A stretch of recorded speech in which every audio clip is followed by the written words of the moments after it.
भाई अंग्रेज हमारी कंट्री में ये सिर्फ आपको समझाने के लिए है, लिखने के लिए आपके लिए नहीं है। I am just explaining you that's it. ठीक है, एस्टैब्लिशमेंट किया। अब एस्टैब्लिशमेंट कैसे किया भाई? वॉर्स के थ्रू करा। ठीक है, और कैसे किया? टेरिटोरियल एक्सपेंशन किया। टेरिटोरियल एक्सपेंशन किया। ठीक है, इसके अलावा क्या किया? कुछ पॉलिसीज लेकर आए थे, कुछ पॉलिसीज लेकर आए थे जिसके थ्रू उन्होंने अपना एक्सपेंशन यानी इंडिया पे अपना बिल्कुल पाव बनाकर पाव जो है जमा लिया था। इसके अलावा उन्होंने क्या देखा कि यार जो हमारा कंट्री साइड है यानी जो हमारा गांव का एरिया है, कंट्री साइड है, ये हमको सिर्फ और सिर्फ एग्रीकल्चर ही नहीं दे सकता बल्कि इसके साथ हमें रेवेन्यू भी दे सकता है। रेवेन्यू के साथ साथ हमें वो एग्रीकल्चर भी दे सकता है जो कि जिसकी यूरोप मार्केट में बहुत डिमांड है। यूरोप मार्केट में इसकी बहुत डिमांड है। क्लियर है? इसके बाद वो आगे घुसते हैं और वो ट्राइबल्स को परेशान करना शुरू करते हैं, ट्राइबल्स को परेशान करते हैं। तो ये जो एक्सपेंशन किया, ये जो रूलिंग साइड आया है ना, ये जो ट्राइबल्स आया, इन सब का आउटकम आपको देखने को मिला था। इन सब का आउटकम क्या हुआ था? It was the revolt of 1857। है ना कि नहीं? है ना?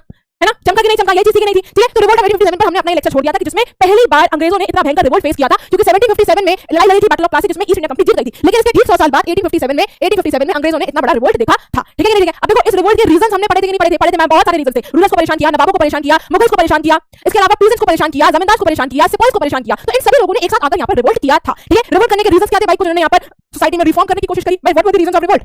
The question is what were the reasons of revolt? ये तो बस आपको समझाने के लिए ऐसे ही था, सिर्फ समझाने के लिए मैंने आपको बताया था। ठीक है, you don't have to write it all this, सिर्फ समझाने के लिए। अब देखो रिवोल्ट के रीजंस क्या थे? रिवोल्ट के रीजन थे कि भाई सभी को अंग्रेजों ने कुछ ना कुछ करके परेशान किया था। रीजंस ऑफ रिवोल्ट दो चार बताओ जरा। रीजंस ऑफ रिवोल्ट, क्या रीजंस है रिवोल्ट के? Let me see in the chat section what are they coming. हां ठीक है, हम आज मैं 4:40 पर लेक्चर स्टार्ट करने वाली थी लेकिन फिर मेरा सेटअप हो गया। एक्चुअली सेटअप होने में थोड़ा टाइम लग रहा था, तो सेटअप हो गया तो मैंने फिर इंस्टेंट क्लास स्टार्ट कर दी। बताओ भाई, कार्ट्रिजेस का इशू था। शाबाश, कार्ट्रिजेस का इशू था। कार्ट्रिजेस। ठीक है, और क्या इशू था? और क्या इशू था बताओ भाई? रेवेन्यू इशू था। बिल्कुल सही, रेवेन्यू इशू था भाई। अंग्रेजों की जो पॉलिसीज थी ये एक इशू था। रानी लक्ष्मीबाई का बेटा एक अडॉप्टेड बेटा था और सब्सिडी अलायंस क्या कह रहा है? अडॉप्टेड सन को हम कोई भी किंग नहीं बनाएंगे। लैंड एक था, लैंड भी एक प्रॉब्लम थी, लैंड भी एक प्रॉब्लम थी। सबसे मेजर इशू तो भूल ही रहे हो, सबसे मेजर इशू तो बोल ही नहीं रहे हो। रीजन क्या था ये रिवोल्ट का? और क्या रीजन था? फॉरेस्ट लॉस थे। शाबाश, political taxes, war, land, XYZ। और बताओ पॉलिटिकल एक्सपेंशन, पॉलिटिकल एक्सपेंशन। सबसे मेन रीजन तो अभी भी नहीं आया, सबसे मेन रीजन अभी भी नहीं आया। नहीं, इंडिगो, लैंड, टैक्सेस ये सब है बट मेन रीजन कहीं नहीं आया, अभी तक नहीं आया चैट सेक्शन में। I am not getting this.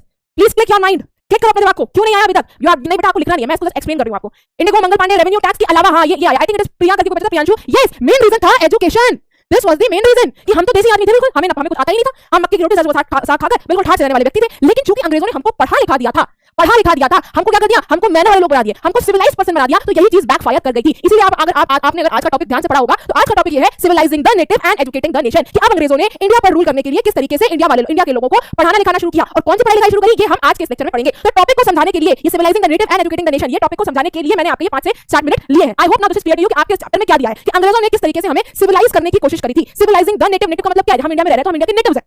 ठीक है, हम इंडिया में रहने वाले लोग हैं। ठीक है, तो सिविलाइजिंग द नेटिव कि भाई यहाँ जो लोग रह रहे हैं उनको कैसे सिविलाइज करें। अब सिविलाइज का मतलब क्या समझ लो कि भाई इनको पढ़ाई लिखाएं, इनको एजुकेटेड पर्सन बनाएं। जब पढ़ लिख जाएंगे तो भाई इनकी ख्वाहिशें बढ़ेंगी तो नया कल्चर आएगा तो नए लिविंग स्टैंडर्ड हो जाएंगे। भाई आज क्या है? आज हम पढ़े लिखे हैं तो आज हमें पता है मैनर्स क्या होती है, हमें किससे कैसे बात करनी है। हमारे घर कोई गेस्ट आता है, कोई बहुत बड़ा आदमी आता है तो भैया नमकीन बिस्किट चाय मिठाई और हम मेवा भी रखते हैं। फिर कोई ठीक ठाक आदमी आता है तो नमकीन बिस्किट मिठाई चाय रखते हैं। फिर कोई ऐसा आदमी आता है तो नमकीन बिस्किट चाय पिलाते हैं। कोई बिल्कुल ही गुजरा तो खाली बिस्किट चाय देते हैं। होता है कि नहीं होता है? तो हमारे कल्चर कहां से आया? सारी चीजें हमारे सारे कॉफी कल्चर कहां से आया? ग्रीन टी कल्चर कहां से आया? ये एस्प्रेसो कैपुचिनो आप लोग बोलते हो, ये सब कहां से आया? ये आया कि भाई हमको सिविलाइज कर दिया गया, हमको तौर तरीके सिखा दिए गए। और तौर तरीके सिखाने का रीजन क्या था? ये रीजन था एजुकेटिंग द नेशन कि भाई अब देश वालों को उन्होंने अंग्रेजों ने पढ़ाया लिखाया था। तो इस पढ़ाई लिखाई के लिए, इस लोगों को सिविलाइज्ड बनाने के लिए, लोगों को मैनर पीपल बनाने के लिए अंग्रेजों ने क्या किया, ये आज का लेक्चर हमारा होगा। So please now start. I am starting this lecture today.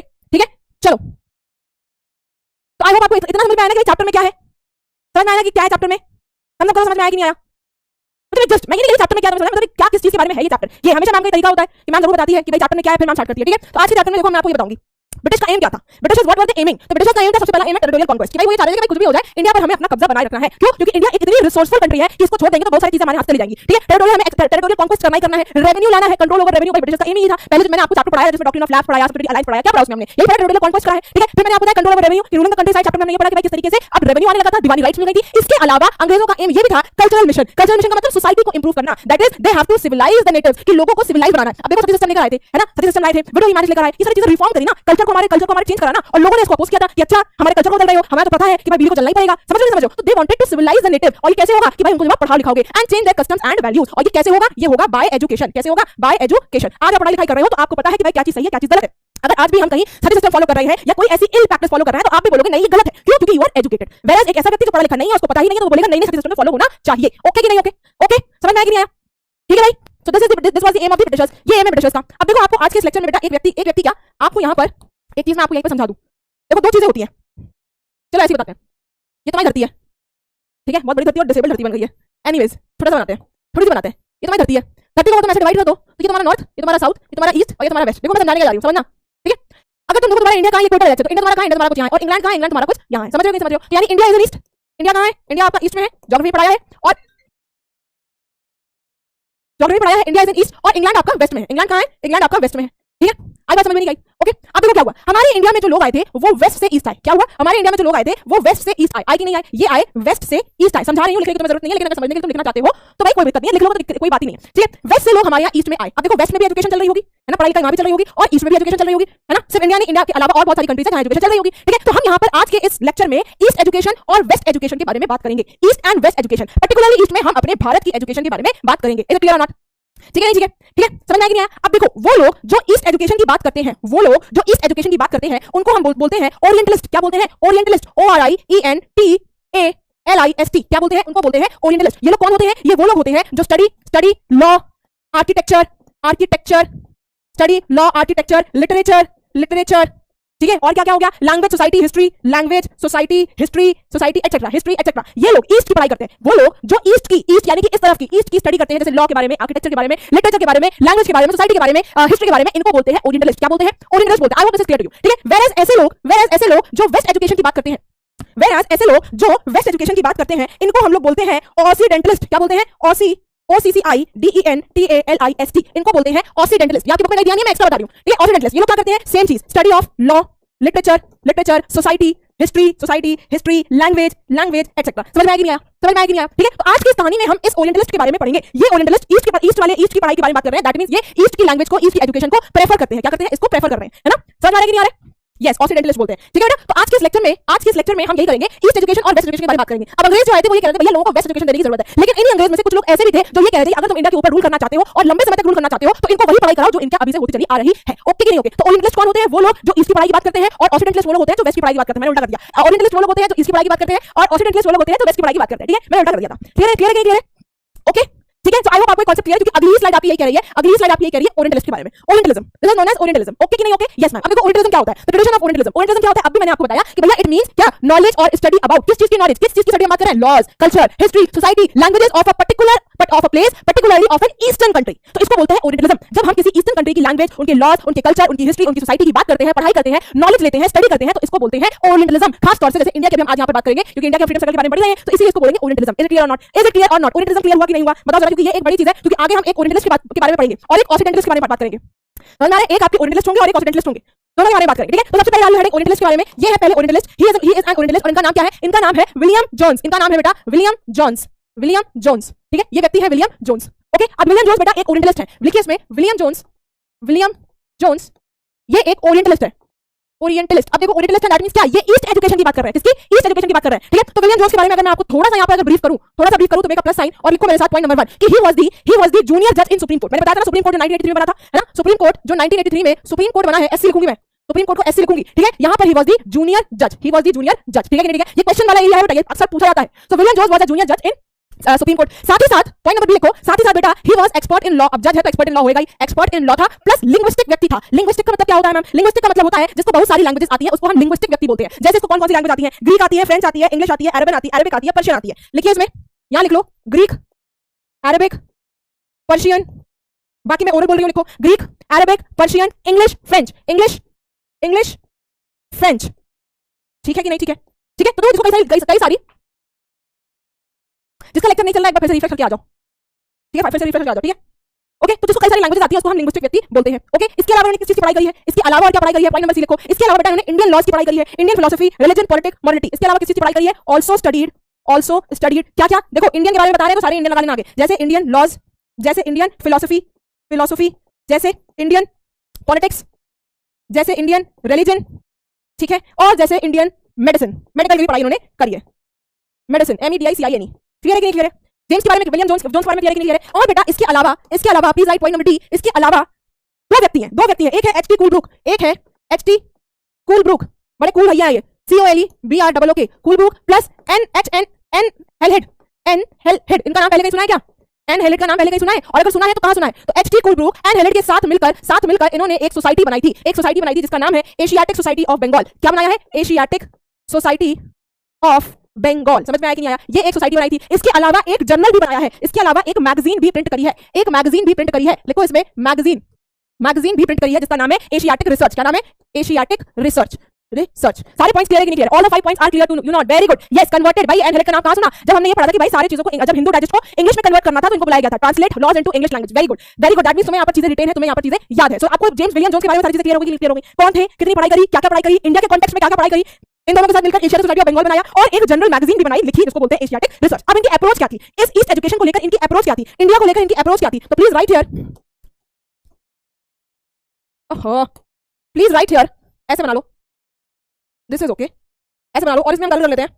Let's write with here point number 1, point number 1, और इसमें अंदर लिखो, इसके अंदर लिखो, क्या लिखोगे? लिखो इसमें attitude of Colebrooke and Jones, attitude of Colebrooke, जिनका नाम अभी हमने पढ़ा है, प्लस जोन्स यानी विलियम जोन्स, किसके लिए? इंडिया के लिए, इंडिया के लिए, टुवर्ड्स इंडिया, टुवर्ड इंडिया। क्या सोचते थे इंडिया को लेकर? आइए जानते हैं। रेडी हो? बना लिया? ओके। पहली चीज, इनका मानना यह था कि भाई इंडिया एक बहुत अच्छी कंट्री है, इसका अपना एक पास्ट ग्लोरी रहा है, इंडिया जो है उसका अपना एक जमाना रहा है, लेकिन अब वो जमाना इंडिया का नहीं रहा। एक टाइम था जब इंडिया बिल्कुल चरम पे था, बहुत ग्लोरियस था, यहाँ की चीजों का मिसाल दी जाती थी दुनिया भर में, लेकिन अब क्या है, अब ये धीरे धीरे डिक्लाइन हो रहा है। तो पहला पॉइंट क्या आया? Indian civilisation attained glory in past, Indian civilisation attained glory in past, कि भाई पुराने जमाने में पूरे इंडिया का नाम रहा, एक ग्लोरी है, उसकी अपनी शान रही है, बट अब क्या है? But decline. लेकिन अब जो है ये जो है बात नहीं रही, और बात क्यों नहीं रही? क्योंकि भाई अंग्रेज जो है हमारे ऊपर आकर कब्जा करने लगे थे। ठीक है, ये तो हो गया पहली चीज। दूसरी चीज क्या है? इंडिया के कल्चर, इंडिया के ट्रेडिशन, इसकी बहुत इज्जत करते थे। Respect both ancient cultures, India and the west, deep respect for both ancient cultures, deep respect for ancient Indian cultures.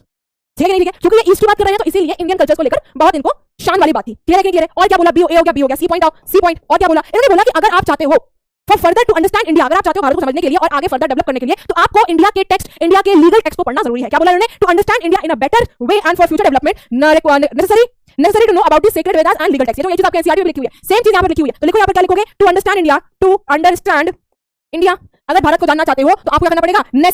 Necessary to know Indian text, Indian text. समझ में आया? जैसे इंडियन टेक्स्ट जैसे क्या होगा? जैसे आपके वेदास जानते हो क्या होते हैं? जैसे आपके हो गए वेदास, जैसे हो गया मनुस्मृति, सुना होगा नाम, मनुस्मृति। यस, तो आपको अगर इंडिया को अच्छे से जानना है तो आपको ये सारी चीजों की पढ़ाई लिखाई करनी पड़ेगी। और जब आप इन चीजों की पढ़ाई लिखाई कर लेंगे, जब आप इनके टेक्स्ट को आप जान लेंगे, तो भाई ब्रिटिश, अंग्रेज क्या बन जाएंगे? हमारे इंडिया के मास्टर्स बन जाएंगे। British will become masters of India. I hope this is very much clear to you people. Yes, good. समझ में आ गया? एक बार बताओ जरा hashtag CC in the chat section, अगर तुम्हें समझ में आ गया हो तो। समझ में आ गया? एक बार से हैशटैग करो चैट सेक्शन में, फटाफट से हैशटैग करो चैट सेक्शन में,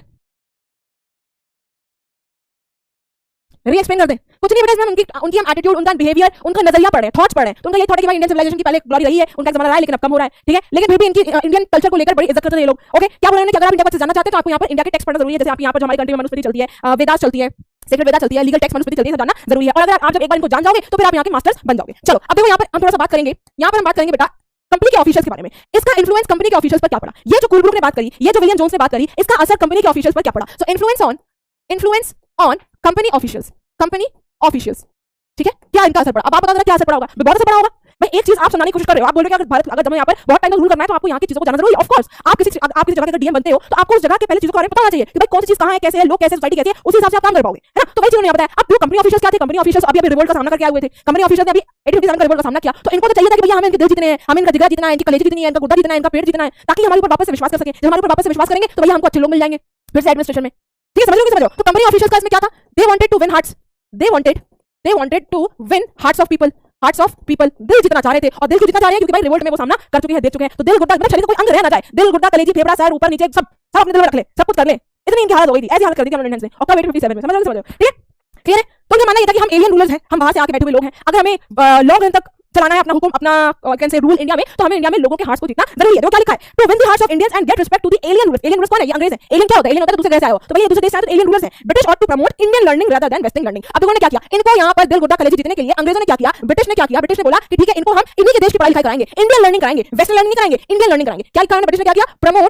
प्रमोट लिखिए इसमें, promote Indian learning rather than west education. अब समझ रहे हो? यस, समझ में आया कि समझ आया? पहले पढ़िया नहीं पढ़िया? ठीक है, उन्होंने बोला कि भैया इनको इंडियन लर्निंग कराओ। और इंडियन लर्निंग भी कौन सी? इंडियन लर्निंग जैसे कि भाई हो गया संस्कृत। भाई उस वक्त हमारे संस्कृत चलती थी, जैसे संस्कृत पढ़ाइए लोगों को। इसके अलावा क्या कराइए? एंशिएंट इंडियन टेक्स्ट पढ़ाइए, एंशिएंट इंडियन टेक्स्ट पढ़वाइए, जो भारत में चली आ रही है चीजें, ये पढ़वाइए, वेदास पढ़वाइए, मनुस्मृति पढ़वाइए, संस्कृत पढ़वाइए, ये सारी चीजें पढ़वाइए, लिटरेचर पढ़वाइए। इसके अलावा क्या है? लिटरेचर पढ़वाइए, इंडिया की लिटरेचर पढ़वाइए। जब भैया अगर आप यहाँ वेस्टर्न एजुकेशन अगर ला दोगे, जैसे सिस्टम खत्म किया, लोगों ने रिवोल्ट कर दिया, अगर आप ऐसा एजुकेशन ले आओगे फिर यहाँ पर रिवोल्ट आएगा। तो इस रिवोल्ट से ना होने पाए, इस रिवोल्ट से बचने के लिए, इस रिवोल्ट से बेटा बचने के लिए इस तरह के एजुकेशन सिस्टम लाया गया कि जहाँ Sanskrit, literature, ancient Indian text, मतलब इंडियन एजुकेशन की यहाँ पर कुल मिलाकर बात करी गई। यहाँ तक कि हिंदूज एंड मुस्लिम्स को वो चीज पढ़ाई गई जो चीज वो पहले से जानते हैं, कोई नई चीज इंट्रोड्यूस नहीं करी। Nothing new was introduce. लिख लो यहाँ पर, ब्रिटिश ने क्या बोला, nothing new was introduced, nothing new was introduced, कुछ भी नया इंट्रोड्यूस नहीं किया गया था, लोगों को वही पढ़ाया गया जो वो पहले से जानते थे। समझ में आया कि नहीं आया? समझ में आया ना? यस यू मे से Urdu also, yes you may से उर्दू आल्सो, ऐसा नहीं है यू मे से उर्दू आल्सो, ठीक है। अब देखो इस तरह की एजुकेशन प्रमोट करने के लिए भाई दिल जितना है, गुर्दा जितना है, कलेजी जितनी है, तो इस तरह की चीजों को प्रमोट करने के लिए give the next heading to promote this education, to promote this Indian education, this Indian education. इस तरह की एजुकेशन को प्रमोट करने के लिए दो स्टेप लिए गए थे, दो तरह के स्टेप्स लिए गए थे। और क्या थे वो? Anybody can tell me, can anybody tell me this? क्या थे वो दो स्टेप्स? किडनी भी जितनी थी, दिल भी जितना था, दिमाग तुम्हारे पास बहुत था, स्टोर था, एक्स्ट्रा भी था, तो दिमाग की जरूरत नहीं है। बट आंख, नाक, कान, पेट, मुंह, जबान, हला, कौवा, गला, दिल, गुर्दा, फेफड़ा, कलेजी, पेट, आंतें, पैर, हाथ, कोहनी, ठुड्डी, सब जितना था, सब कुछ जितना था। क्या लिख रहे हो बताओ? एजुकेशन क्या लिख रहे हो? Setup of universities, very good very good. भाई सबसे पहले कलकत्ता में 1971 में, सॉरी 1781 में, सबसे पहले बेटा 1781 कलकत्ता में एक मदरसा सेटअप किया गया था। सेटअप मदरसा। अब देखो मदरसा क्या है? मदरसा एक इस्लामिक इंस्टीट्यूशन है जहां इस्लाम की चीजें पढ़ाई जाती हैं, ठीक है। कलकत्ता में एक मदरसा सेटअप किया गया था और ये मदरसा सेटअप किसने किया था? It was done by governor general कौन governor general? Who governor general? Warren Hastings. कौन बेटा? Warren Hastings. समझ में आया कि नहीं आया? समझ में आया कि नहीं आया? ठीक है। और इसमें किस तरह की पढ़ाई कराई जा रही है? जैसे पर्शियन, ठीक है, जैसे आपका हो गया अरबिक। अब देखो अरबिक तो मुस्लिम ही पढ़ते हैं, अरबिक, जैसे आपका इस्लामिक, ठीक है, ठीक है, क्लियर है? समझ में आया? तो 1781 में कलकत्ता में मदरसा सेटअप किया गया। उसके 10 साल बाद 1791 में बनारस BENARAS, उस टाइम पर बेटा बनारस बोलते हैं ना, इसलिए बनारस लिख रही हूं। बनारस में बेटा हिंदू कॉलेज बनाया गया था, ठीक है, हिंदू कॉलेज बनाया गया था। समझ में आया कि नहीं आया? दस हिंदू कॉलेज वाज मेड। और इसमें किस चीज की पढ़ाई कराई गई थी? किस चीज को प्रमोट किया? Encourage ancient Sanskrit text, encourage ancient Sanskrit text. समझ में आया कि नहीं आया? बताओ जरा मुझे, बड़ा बच्चे बताओ मुझे, समझ में आया कि नहीं आया? इसके अलावा, इन दो चीजों के अलावा बेटा तीसरी चीज आती है and that is vernacular languages, कि इसमें भी इंस्टीट्यूशंस बनाए गए थे, इंस्टीट्यूशंस सेटअप करे गए थे वर्नाकुलर लैंग्वेज में। वर्नाकुलर लैंग्वेज क्या होती है? वर्नाकुलर लैंग्वेज होती है लोकल लैंग्वेज। वर्नाकुलर लैंग्वेज होती है लोकल लैंग्वेज। लिखिए यहाँ पर वर्नाकुलर लैंग्वेज का मतलब होता है, शॉर्ट फॉर्म में लिख रही हूं लैंग्वेज, इसका मतलब है लोकल लैंग्वेज। जैसे कि मैं अगर आपको बताऊं, जैसे हमारे यहाँ हिंदी बोली जाती है, लेकिन अलग अलग जगह की लैंग्वेजेस भी है ना। जैसे बुंदेलखंड में बुंदेलखंडी बोल रहे हैं, है ना। कोई जैसे आप मथुरा जाओगे तो मथुरा की अलग लैंग्वेज है, बिहार जाओगे तो बिहार की अलग लैंग्वेज है। समझ में आ रहा है कि नहीं आ रहा है? ठीक है। तो भाई क्या किया गया? गवर्नर जनरल ने मदरसा बनाया, एक बनारस में हिंदू कॉलेज बनाया, और इसके अलावा वर्नाकुलर लैंग्वेज में, लोकल लैंग्वेज में लोगों को पढ़ाने के लिए जो भाषा उन्हें आती है, लोकल लैंग्वेज का मतलब हुआ जो भाषा उनको आती है। जैसे बुंदेलखंड में आओगे तो वहां पर बुड्ढा बुड्ढी नहीं, डुकरा डुकरी बोलते हैं। वहां यहाँ बुंदेलखंड में लड़का लड़की नहीं, मोड़ा मोड़ी बोलते हैं। मोड़ा ये मोड़ी है, मोड़ा मतलब लड़का, मोड़ी मतलब लड़की। मैं आपको बताऊं कि वन ऑफ मेरे फादर की फ्रेंड है, वो मोहब्बत में रहते थे, ठीक है। मोहब्बत बड़ा शहर, छोटा शहर, ठीक है। मोहब्बत से वो अपने बच्चों को लेकर झांसी आई, क्योंकि ट्रांसफर झांसी हो गया। उनकी छोटी सी पोती थी 4-5 साल की, अब उसको तो वहां मोहब्बत की लैंग्वेज आती है, मोड़ा मोड़ी, ठीक है। अब वो आई और मैं पहले स्कूल में पहले किड्स में पढ़ाती थी, पहले बहुत पहले की बात है, मैं पहले किड्स में पढ़ाती थी, छोटे बच्चे थे वहां पर, तो उसका एडमिशन वहीं करा दिया। वो मुझसे पहले मिली हुई थी, ठीक है। अब वो कहां गई? उसको वहां दिखी, उसने कहा कि बोला अरे वहां तो मतलब मेरे फादर का नाम लेके बोला अरे वहां तो इनकी मौड़ी मिली थी, दैट मींस वहां उनकी बेटी मिली थी। तो ये लैंग्वेज होती है, दिस इज लोकल लैंग्वेज। समझ में आ रहा है कि नहीं आ रहा है? समझ में आ रहा है ना? तो this is known as local language, ये होती है बेटा वर्नाकुलर लैंग्वेजेस। समझ में आ गई है? अब इतनी चीजें यहां पर बताई गई। ग्रेव ईस्ट, अब देखो ईस्ट एजुकेशन की बात करी तो बोला एंशिएंट इंडियन टेक्स्ट पढ़ाइए, लीगल टेक्स्ट पढ़ाइए, सीक्रेट टेक्स्ट पढ़ाइए, वेदास पढ़ाइए। उसके लिए मदरसा भी खोल दिया, उसके लिए कॉलेज भी खोल दिया, उसके लिए वर्नाकुलर लैंग्वेज पढ़ाने लगे। लेकिन इस ईस्ट की एजुकेशन को क्रिटिसाइज किया जाता था, और इसको क्रिटिसाइज कौन कर रहा है? ऑक्सीडेंटलिस्ट। कौन क्रिटिसाइज कर रहा है? ऑक्सीडेंटलिस्ट। देखो यहां पर प्लीज देखो, मैं आपको दिखाऊं, दिस इज दी ये दिख रहा है आपको मदरसा setup at Calcutta, and this is the Banaras Hindu College. Clear है? क्लियर है? ठीक है ना? ठीक है। तो इसके बाद अब क्या हुआ भाई? इस एजुकेशन को प्रमोट करने लगे, लेकिन जो ऑक्सीडेंटलिस्ट थे, अब ये लोग जो ऑक्सीडेंटलिस्ट थे, ये लोग इस एजुकेशन को क्रिटिसाइज करने लगे। सो राइट हियर नेक्स्ट में स्लाइड लिखो क्रिटिसाइज्ड ओरिएंटलिस्ट। और क्या बोला गया? ये बोला गया कि जो ईस्ट है, जहां ईस्ट एजुकेशन है, it is full of errors. लिखो इसमें ग्रेव एरर्स ऑफ ईस्ट की जो ईस्ट एजुकेशन है, इसमें गलतियां ही गलतियां हैं, भरा पड़ा है गलतियों से, गलतियों के अलावा कुछ भी नहीं है। इस ईस्ट एजुकेशन को क्रिटिसाइज किया गया। समझ में आया? क्या बोला? Grave error of the east. क्या बोला? कि दे आर अनसाइंटिफिक। क्या बोला? यहां लिखो, पहले लिखो, दे आर अनसाइंटिफिक। कुछ भी साइंटिफिक नहीं है, अनसाइंटिफिक, कुछ भी मान रहे हैं या कुछ भी पढ़ा रहे हैं। आप लिटरेचर पढ़ा रहे हो, आप सोसाइटी पढ़ा रहे हो, ये पढ़ा रहे हो, वो पढ़ा रहे हो, ये गलत है। उनको बोला ये गलत है। लोगों को इनकी जरूरत नहीं है, लोगों को प्रैक्टिकल एजुकेशन की जरूरत है। अब देखो जब ऑक्सीडेंटलिस्ट आ गए अंदर, ठीक है। अभी तक ओरिएंटलिस्ट की बात चली थी, अब ऑक्सीडेंटलिस्ट आने वाले हैं, ठीक है। क्या बोला? They are unscientific. इसके अलावा क्या बोला? दे आर अनसाइंटिफिक के बाद इनसिग्निफिकेंट, कोई जरूरत नहीं पढ़ाने के लिए, कोई इनकी वैल्यू ही नहीं है। इनसिग्निफिकेंट है, नॉन सीरियस, कोई वैल्यू नहीं है, मजाक उड़ा लो इतनी अच्छी एजुकेशन इनकी, ठीक है। इसके अलावा उन्होंने बोला कि भाई आप जो पढ़ा लिखा रहे हो ना, ये अरबिक पढ़ा रहे हो, आप लिटरेचर पढ़ा रहे हो, ये किसी काम का नहीं है, नो यूज, इनका कोई काम नहीं है, कहीं भी काम नहीं आएगा। इसके अलावा उन्होंने क्या बोला? इसके अलावा बेटा एक व्यक्ति है जिनका नाम है जेम्स मिल, एक व्यक्ति है बेटा, इनका नाम है जेम्स मिल। इन्होंने क्या बोला कि भैया आप जो बात कर रहे हैं ना दिल को कॉलेज जितने की, इससे कुछ नहीं होगा, लोगों को प्रैक्टिकल एजुकेशन दीजिए। क्या दीजिए? प्रैक्टिकल एजुकेशन प्रोवाइड कर दीजिए। ये लिटरेचर, ये आर्ट, ये आर्किटेक्चर, सोसाइटी, इसको पढ़कर कुछ भी नहीं होगा, लोगों को प्रैक्टिकल एजुकेशन दो, लोगों को साइंटिफिक और टेक्निकल एजुकेशन दीजिए। Provide scientific plus technical education, technical education. समझ में आया कि नहीं आया? मतलब इनका कहने का मतलब ये था कि लिटरेचर, सोसाइटी, हिस्ट्री और आपका अरबिक, पर्शियन, ये सब पढ़कर किसी का भला नहीं होगा, वो आगे नहीं बढ़ पाएगा। लेकिन अगर आप लोगों को प्रैक्टिकल एजुकेशन दोगे, अगर आप लोगों को साइंटिफिक एजुकेशन दोगे, अगर आप लोगों को टेक्निकल एजुकेशन दोगे, तो ये लोगों के डिजायर्स ले आएगा, ये लोगों के जीवन को इंप्रूव कर देगा। समझ में आ रहा है कि नहीं आ रहा है? ठीक है, समझ में आ रहा है कि नहीं आ रहा है? तो जैसे आपके जेम्स मिल थे, वैसे ही एक और व्यक्ति है जिनका नाम है थॉमस बैबिंगटन। एक और व्यक्ति है, मैं दिखाती हूँ यहाँ पर आपको। देखो जेम्स मिल ने क्या बोला।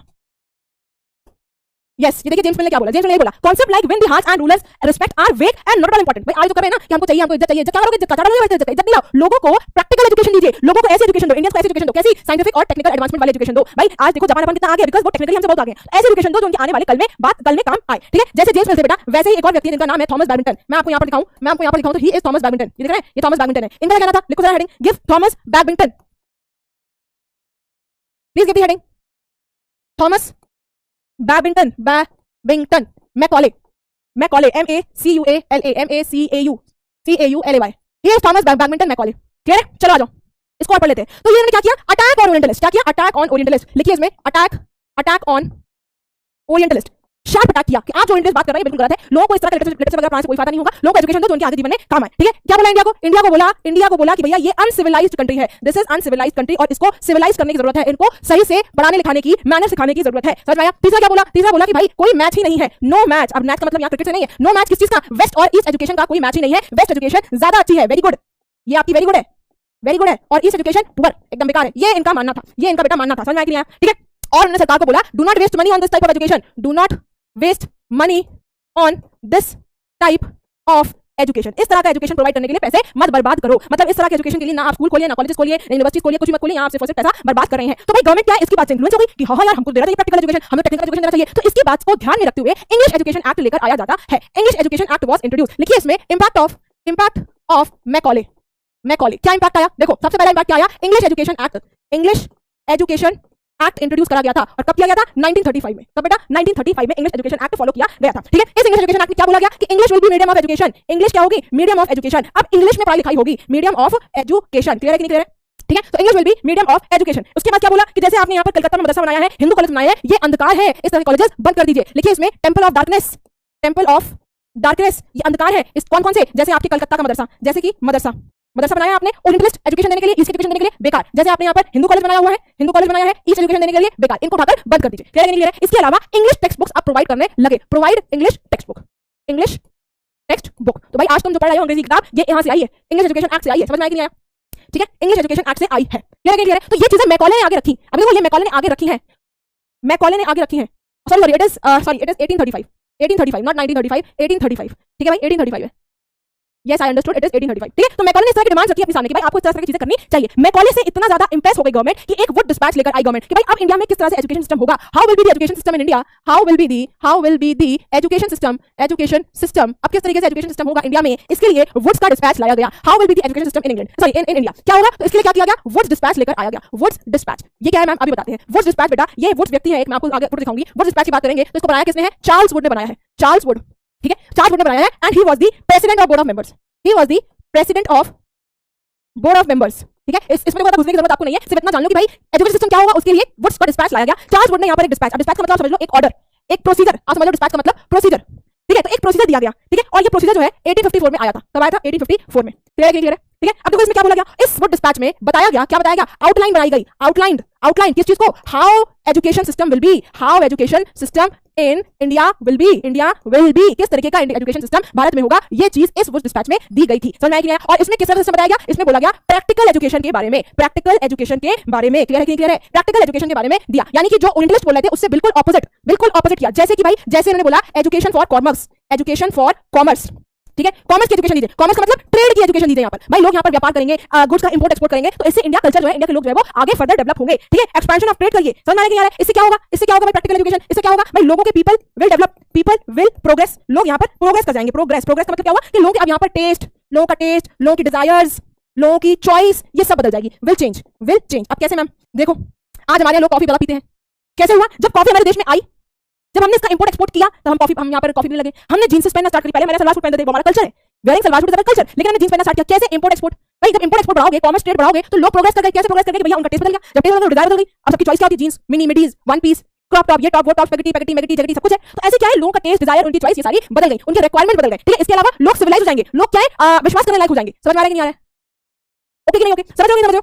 ठीक है, तो इस तरह से लोग जो है वो डेवलप कर जाएंगे, लोग जो है वो डेवलप कर जाएंगे। क्लियर है, क्लियर है? तो ये जो मेजर, ये जो आइडियाज दिया था, ये जो सारे आइडियाज दिए हैं, किसने? वुड्स ने आइडिया दिया है। इसको इंट्रोड्यूस करने के लिए क्या किया गया? देखो, ये जो आइडिया दिया है मैं उसने वुड्स ने कि भाई प्रैक्टिकल एजुकेशन देंगे, पॉलिसी उसने बना दी, इस तरह की एजुकेशन होनी चाहिए। क्या क्या था भाई इसमें? उसने बोला गवर्नमेंट एजुकेशन डिपार्टमेंट, यानी आप जो सुनते हो ना बेसिक शिक्षा एजुकेशन डिपार्टमेंट, एजुकेशन मिनिस्टर, तो उसने बोला कि भाई इस तरह के गवर्नमेंट एजुकेशन डिपार्टमेंट्स को बनाना जरूरी है जो पूरी एजुकेशन को रेगुलेट करे। पहला पॉइंट क्लियर है। दूसरा कह रहा है कि यूनिवर्सिटी सेटअप करनी जरूरी है, जैसे 1857 में कलकत्ता, बॉम्बे और मदरसा में यूनिवर्सिटी सेटअप करी गई थी। इज इट क्लियर और नॉट? एंड पॉइंट नंबर 3 कह रहा है कि ये जो वुड का डिस्पैच आया था, इसने स्कूल बच्चों के स्कूल एजुकेशन सिस्टम को भी चेंज कर दिया। उसने बोला कि अगर हमें एजुकेशन सिस्टम इंडिया का चेंज करना है तो हमको स्कूल स्टार्ट करना है, क्योंकि बच्चा वहीं पर पढ़ने आता है सबसे पहले। तो स्कूल, फिर कॉलेज, फिर यूनिवर्सिटीज। तो सबसे बड़ा क्या उन्होंने बोला यूनिवर्सिटी वगैरह बनाएंगे, ठीक है, बना दिया। एजुकेशन का गवर्नमेंट ऑफिस बनाएंगे, बना दिया। लेकिन सबसे बड़ी बात कि भाई एजुकेशन सिस्टम में चेंज करना बहुत जरूरी है। क्लियर है कि नहीं क्लियर है?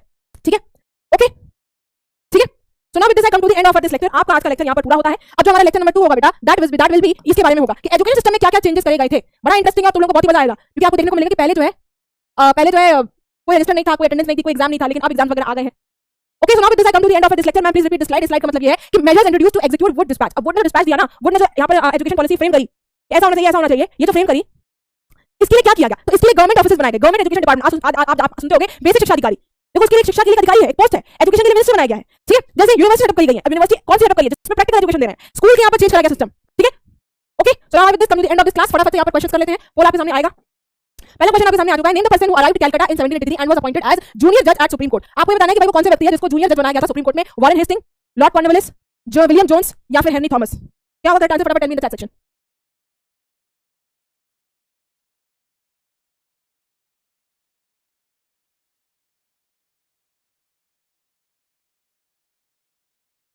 What am I getting the correct option?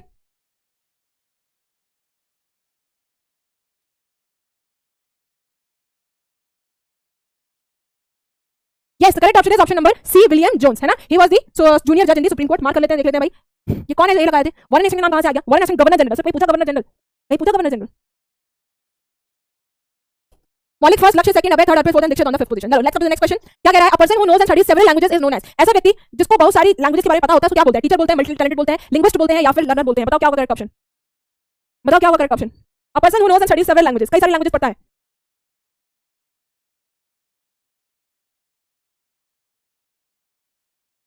कई सारी लैंग्वेजेस पढ़ता है तो क्या बोलते हैं उसको? उसको क्या बोलते हैं? उसको बोलते हैं हम, your answer is right, so many many congratulations to you. If your answer is wrong then also many many congratulations. भाई उसको बोलते हैं लिंग्विस्ट। ऑप्शन नंबर सी जो है वो आपका करेक्ट है। यस और नो, है ना। विलियम जोन्स क्या था? एक लिंग्विस्टिक था, क्योंकि उसे कई सारी लैंग्वेजेस आती है। वेरी गुड, मिर्ची इन द चैट सेक्शन। रिजल्ट देख लेते हैं भाई क्या आया है। Good. Maulik first, Sanket second, Dikshit third, Priyanshu fourth and Shinjan on the fifth position. Next question पर आते हैं फटाफट से। Dash was an English official who had deep respect for Indian culture. इनमें से कौन सा वो व्यक्ति है जो कि इंडियन कल्चर को बहुत रिस्पेक्ट करता था? हेनरी कुलब्रुक, देखो एच कुलब्रुक मैंने आपको बताया था ना, एच कुलब्रुक। एच कुलब्रुक का मतलब है Henry Colebrooke. James Warren, Bruce Jones या फिर पॉल हेनरी? बताओ क्या होगा correct answer? What will be the correct answer?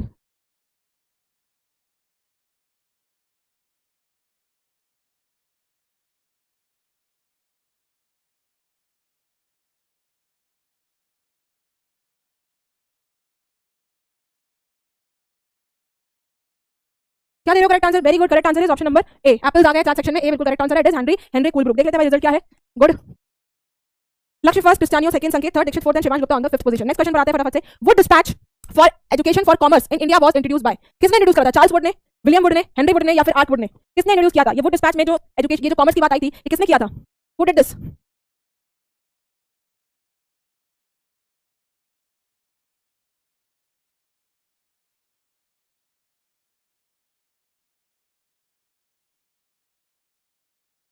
किसने किया था भाई? कोई ए बोल रहा है, कोई बी बोल रहा है। Why am I getting B? B मुझे क्यों मिल रहा है? यहां मैंने तुम्हें क्या पढ़ाया? इस व्यक्ति का नाम मैंने तुम्हें क्या बताया? क्या बताया नाम? क्या बताया हुआ है नाम? और तुम यहाँ पर बीमार कर रहे हो, यहाँ पर बीमार कर रहे हो भाई। करेक्ट ऑप्शन है आपका चार्ल्स वुड। यही वुड डिस्पैच लेकर आया था। ऑप्शन नंबर ए आपका करेक्ट है। पता था देखो, विलियम वुड के बारे में पढ़ाया मैंने तुम्हें, कहीं नाम भी लिया William would? Have you anywhere have taken name? तुम्हें कान बसते हैं अपने आप। अबे first, Maulik second, Sanket third, Dikshit fourth and Rudra Rathore on the fifth position. Next question. Who set up Asiatic Society of Bengal? Asiatic Society of Bengal किसने सेटअप करी है? विलियम जोन्स ने, हेनरी थॉमस कुलब्रुक ने, एन हेलेड ने, या फिर ऑल ऑफ दीज ने? बताओ भाई, एशियाटिक सोसाइटी ऑफ बंगाल किसने सेटअप करी है? विलियम जोन्स, हेनरी थॉमस कुलब्रुक, नाथनियल हेलेड, या फिर ऑल ऑफ दीज? इसको एन हेलेड भी बोलते हैं, एन हेलेड पूरा नाम दिया हुआ है यहाँ पर। क्या आएगा करेक्ट आंसर? कोई बी लिख रहा है, कोई डी लिख रहा है। भैया तुम लोग सच में यार, देखो जहां नोट बनाया ना, खोलो पहला पेज, बड़ा से खोलो पहला पेज। क्या दिखा है? विलियम जोन्स ने एच डी कुलब्रुक, एच डी क्या है बताते हैं आगे, एन हेलेड के साथ मिलकर एक एशियाटिक सोसाइटी ऑफ बंगाल बनाई थी। अब एच डी क्या है मैम? ये देखो एच डी क्या है? H D is H for Henry, T for Thomas. तो एच डी कुलब्रुक, विलियम जोन्स और एन हेलेड ने मिलकर एक सोसाइटी बनाई थी। तो ऑप्शन नंबर डी जो है वो आपका करेक्ट होगा। मैंने करा ही नहीं होगा तुम लोगों ने, मुझे पता है। वो देखो ए में विलियम जोन्स पढ़ लिया, बस टिक कर दिया, दिख गया बस हमें। तुम लोग क्या, तुम लोग जल्दी है, बस हमें आते टिक कर दिया, वो सही गलत मैम जाने, वो मैम की दिक्कत है। हमने तो अपना आंसर दे दिया, अब वो सही है कि नहीं, वो मैम देखेगा, क्या करना। ऐसा नहीं है भाई, ढंग से देख के आंसर करो। अबे first, Lakshya second, Shriv third, Maulik fourth and Himank on the fifth. Okay, thank you so much Himank भाई। So now here I come to the end of this lecture. देख लेते हैं भाई आज, देख लेते हैं भाई कौन है आज। तो मौलिक क्लास में फर्स्ट आ गए, Rudra second, Mayank third, Tanisha fourth, हनन फिफ्थ, देवयानी सिक्स्थ, यशस्विनी सेवंथ, सारंग एट, ईशान